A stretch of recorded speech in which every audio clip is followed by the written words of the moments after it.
He was trapped in a cage, his body trembling, even though he was confined within four sweltering summer walls. A nameless dog with no birth date. But no one cared about that, because in just a few minutes, he would be erased, labeled as unfit, unstable, and a cursed dog. And no one questioned why this dog could carry such profoundly sad eyes until a lonely billionaire, suffocating in grief after his wife's death, stood among the crowd and whispered a sound the dog had never heard before, but somehow recognized. It was time for this German shepherd to come home from the brink of death. What the man brought to the dog was not just a rescue, it was a battle against silence and an unraveling of the secrets of those who wanted this dog to disappear. Here, amid the frantic barking and the clanging of metal, a German shepherd lay quietly in a narrow rusted cage, just wide enough for him to turn around. Nameless, without a history, as if he had never been loved or acknowledged.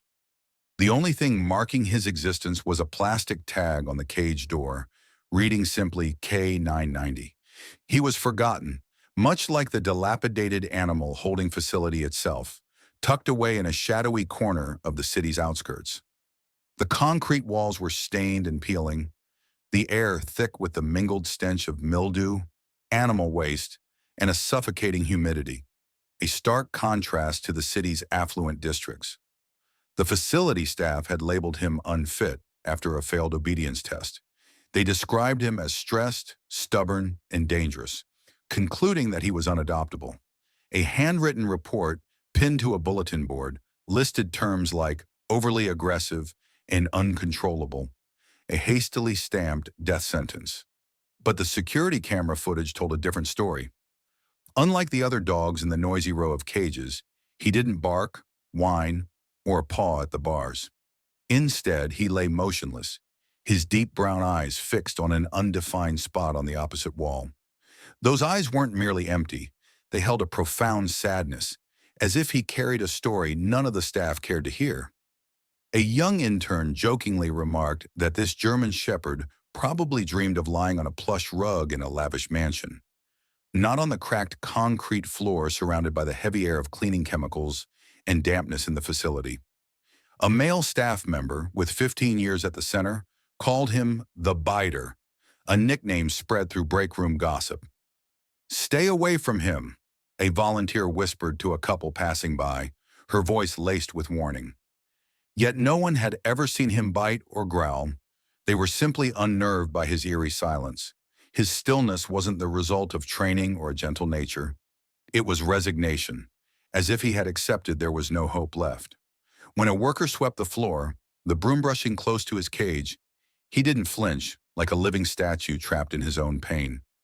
A piece of paper on the facility manager's desk listed the dog scheduled for processing on Friday.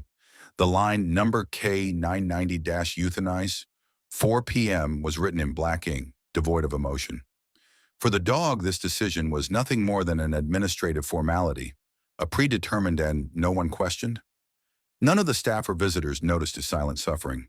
His cage was like a dark recess, holding a forgotten soul. Passers-by glanced at his tag, then quickly moved on to other dogs, those wagging their tails and barking, begging for a chance. On the day of his scheduled euthanasia, the sky was gray, heavy with summer rain that blanketed the facility, mirroring the somber mood within. The dog was given cursory grooming, but his matted fur couldn't hide his gaunt, weary appearance. A crowd gathered to view retired K9 dogs, but no one lingered at cage K990. He remained there, motionless, awaiting an end he seemed to have long accepted. But then, amid the clamor of the crowd, a luxury car glided into the parking lot, its headlights cutting through the fog, carrying a faint glimmer of hope that no one yet recognized. On that fateful Friday morning, James Caldwell, a 60-year-old billionaire, stepped out of his opulent mansion, where he lived in suffocating solitude following his wife's death from cancer 3 years earlier. A charity flyer, caught by the wind and blown into his Rolls-Royce, had caught his attention. The crumpled paper advertised a retired K9 viewing and adoption event at a facility in the suburbs. With no specific plans, James drove there, carrying an inexplicable sense of emptiness, as if searching for something he didn't fully understand. After his wife's death, James had withdrawn from social life, declining invitations to parties and board meetings. He spent hours in the vast study of his mansion, staring at old photos, questioning the meaning of wealth when there was no one left to share it with. The household staff moved quietly, as if afraid to disturb his grief. The sharp smell of cleaning chemicals mixed with the dampness of the concrete floor hit James as he stepped out of his car. Entering the old rundown building of the facility, he immediately felt the oppressive atmosphere. A few steps further, the deafening barks of dozens of dogs echoed in the cramped space. Volunteers with forced smiles greeted him with surprise. A sharply dressed man like James seemed out of place among the rusted cages. James walked past rows of cages where dogs wagged their tails, barked loudly, or jumped to catch his eye.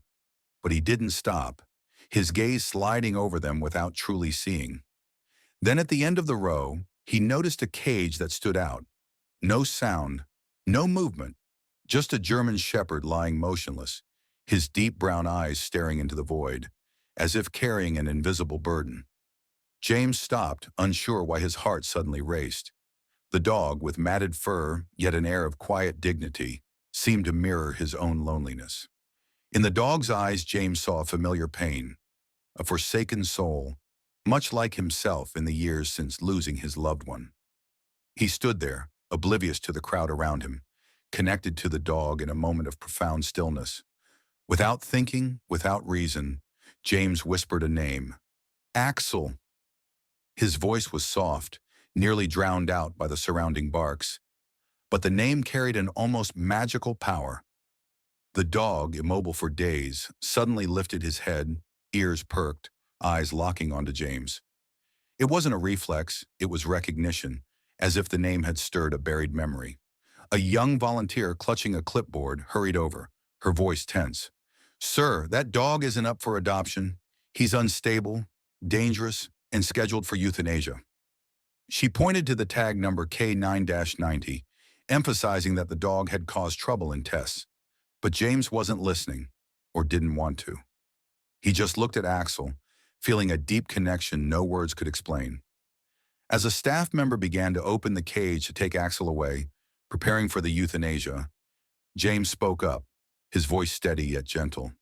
"Axel." The dog froze, turning to look at him, his eyes flickering with a faint spark of hope. The crowd around them fell silent, sensing something extraordinary. James took a step forward, never breaking eye contact with Axel, and said, "He knows his name. He's not something to be thrown away." Despite the skeptical looks from the staff and warnings about legal risks, James insisted on adopting Axel. He didn't know why he was doing this, but the moment Axel looked at him, he felt a tiny spark ignite in his darkened soul. For the first time in 3 years, James felt compelled to fight for something, not for himself, but for a creature as lonely as he was. Entering a room at the end of the hallway, James faced the facility director, a middle-aged man with cold eyes and a rigid voice. The director insisted Axel was a failed unit, pointing to a thick file listing the dog's disobedient behaviors. "He's not a pet, Mr. Caldwell," he warned, emphasizing that Axel had been rejected by 3 other facilities for his unstable temperament. But James didn't waver, his gaze steady as he declared, "He's not a unit. He's Axel." Though soft, his words carried a force that silenced the director for a moment. James signed the adoption papers with rare determination. He didn't care about warnings of liability or the possibility of Axel turning on his owner. In his mind, the moment Axel responded to the name Axel was enough to earn his absolute trust. When a reluctant staff member opened the cage, James knelt down, looked into Axel's eyes, and whispered, "Come with me." Without a leash, Axel stepped out of the cage, head held high, as if he had found where he belonged. As James and Axel walked through the rows of cages, the barking of other dogs seemed to fade, as if the world had narrowed to just the 2 of them. Axel stayed close to James, needing no guidance, each step steady and calm. The curious crowd watched, whispering about the wealthy man and the cursed dog. James paid no attention. He only felt Axel's steady breathing beside him, a living presence that eased his loneliness. In the gleaming Rolls-Royce, Axel sat in the passenger seat, his deep brown eyes observing the world outside through the window. The suburban roads gave way to tree-lined boulevards of the affluent district. Axel didn't move, but his eyes seemed to absorb everything. The towering buildings, the swaying trees, as if seeing the world for the first time without bars. James, gripping the steering wheel, glanced at Axel, feeling a strange connection, as if they were both embarking on an irreversible journey. The car stopped in front of a magnificent mansion, and Axel stepped into a grand space with gleaming marble floors and priceless paintings on the walls. But instead of being overwhelmed, the dog chose a corner near the front door, lying down in a vigilant stance, ears perked, eyes scanning every entrance. James watched, realizing Axel wasn't an ordinary dog. His actions bore the mark of rigorous training, yet they also hid an indescribable pain. He left a bowl of food and water, but Axel didn't touch them, only watching James from a distance. A few nights later, as the city sky was torn by thunder and lightning, Axel suddenly changed. No longer lying still, he began pacing the vast living room, his claws tapping rhythmically on the stone floor, his body trembling not from cold, but from a deep-seated torment. Suddenly he lifted his head, eyes fixed on the moon peeking through the window, and let out long, low, anguished howls. The sound, like a song of buried memories, startled James awake, his heart pounding at the dog's raw intensity.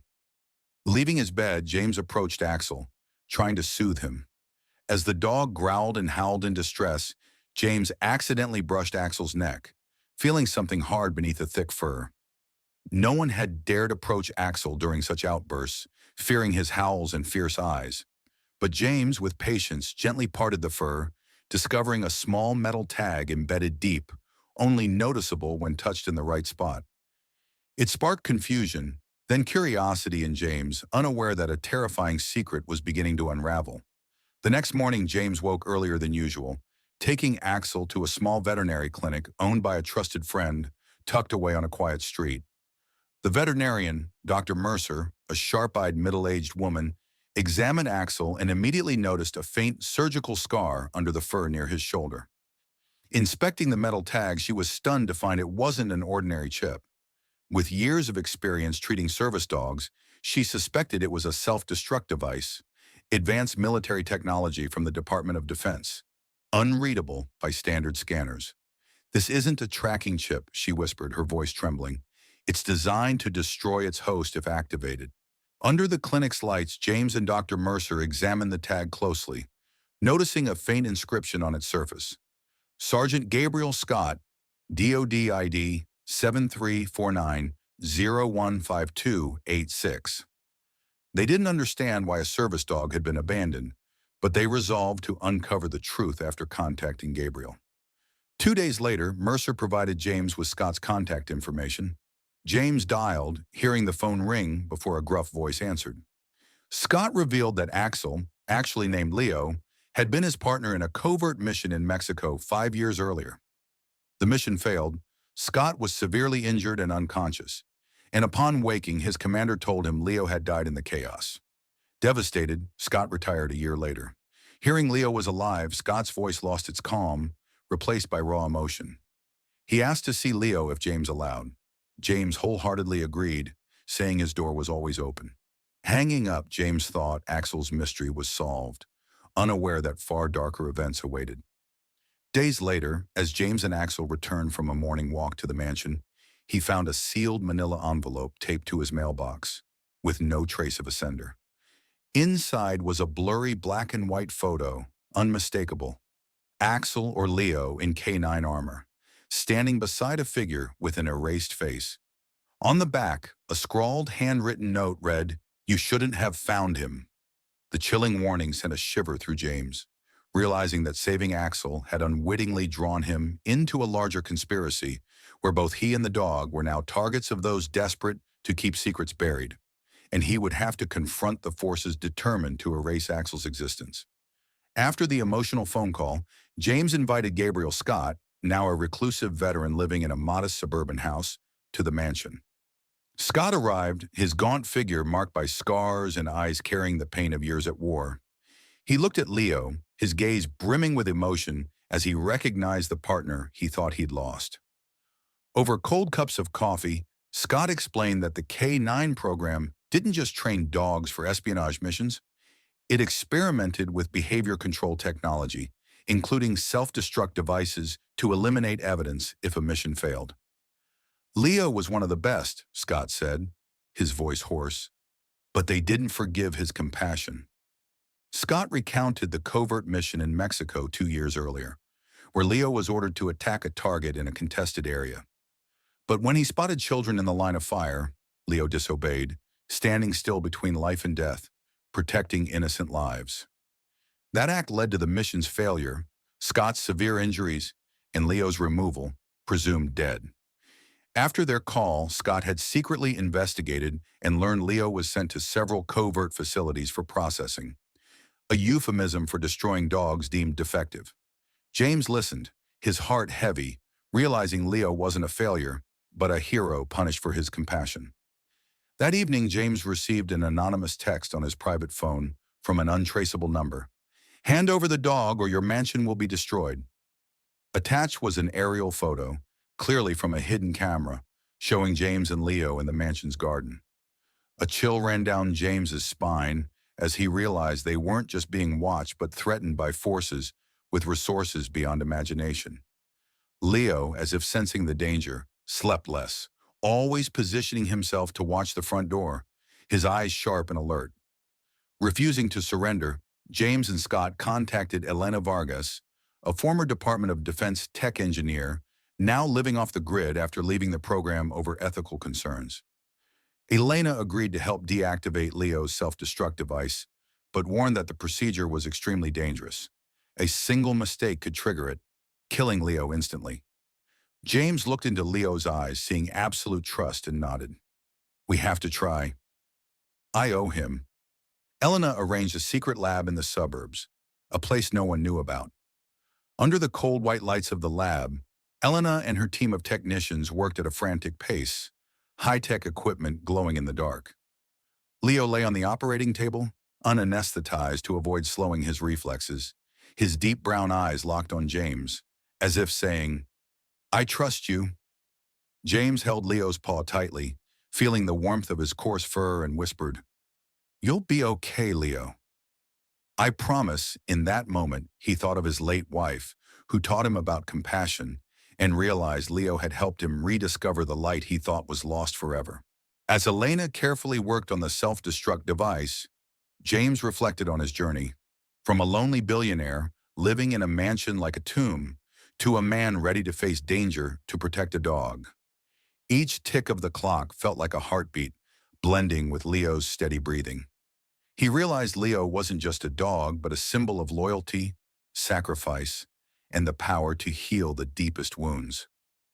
"You saved me first," James whispered, tears blurring his eyes. "Now it's my turn." As Elena neared completion, the lab door burst open, and a team of black-clad operatives armed with advanced weaponry stormed in.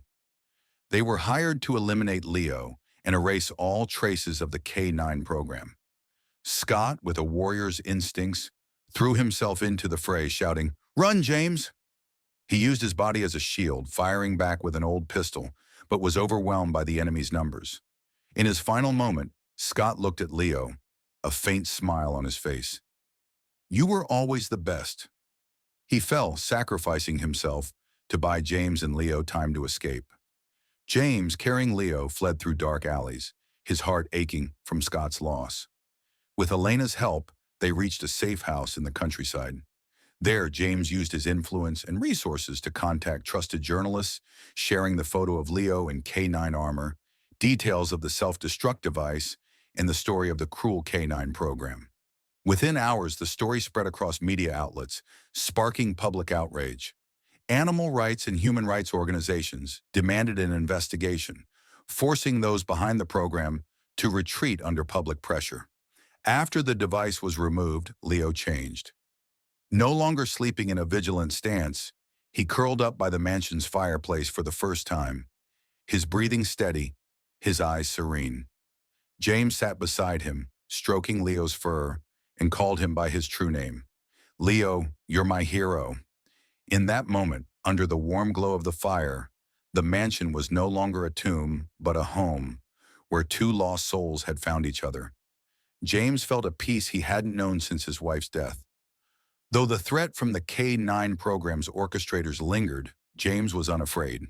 He transformed the mansion into a sanctuary for abandoned K9 dogs, giving them a safe and loving life. With Elena and activist support, James continued investigating the K9 program, determined to bring those responsible to justice. Each day, he and Leo stood on the mansion's balcony, looking out over the city, ready to face any challenge.